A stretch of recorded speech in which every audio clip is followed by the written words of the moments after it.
ធ្វើឡាបសាច់ជ្រូកបងប្អូនហើយនេះគឺយើងចាប់ដើមយកសាច់ជ្រូកដាក់ស្រោចទឹកពុះហើយដាក់ស្រោចទៅសាច់ជ្រូកនេះខ្ញុំអត់បានច្រាំទេព្រោះអីវាខ្ទេចពេកខ្ញុំខ្ជិលច្រាំខ្ញុំហាន់វាលេងច្រវាមូល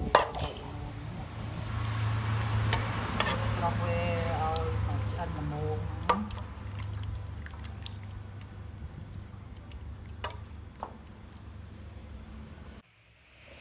ពីបោះវាឆ្អិនហើយយកម្លីវាទៀតទៅនេះផងវិញវាដាក់ទៅឲ្យវាពុះទៅ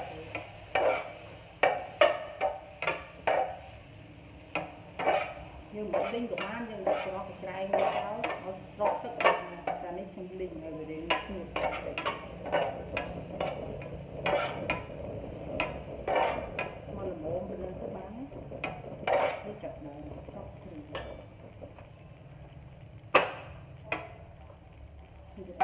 នេះចាប់ដើមយកគ្រឿង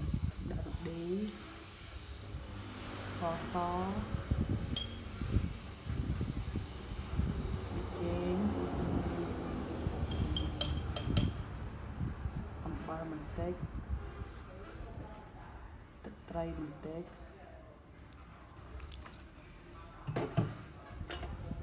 ហើយច្បាស់ឆ្ងាចូល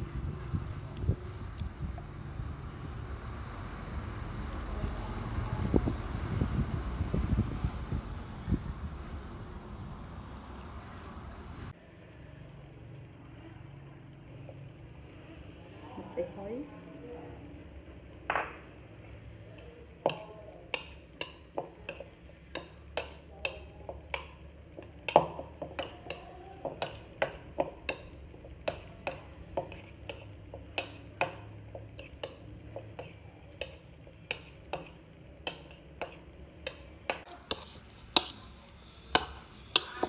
វាសក់គ្រឿងហើយ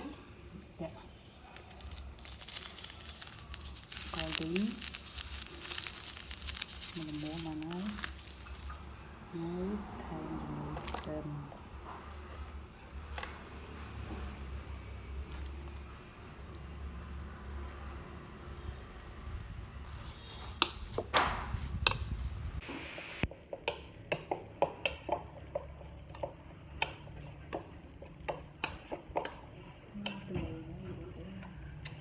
នោះ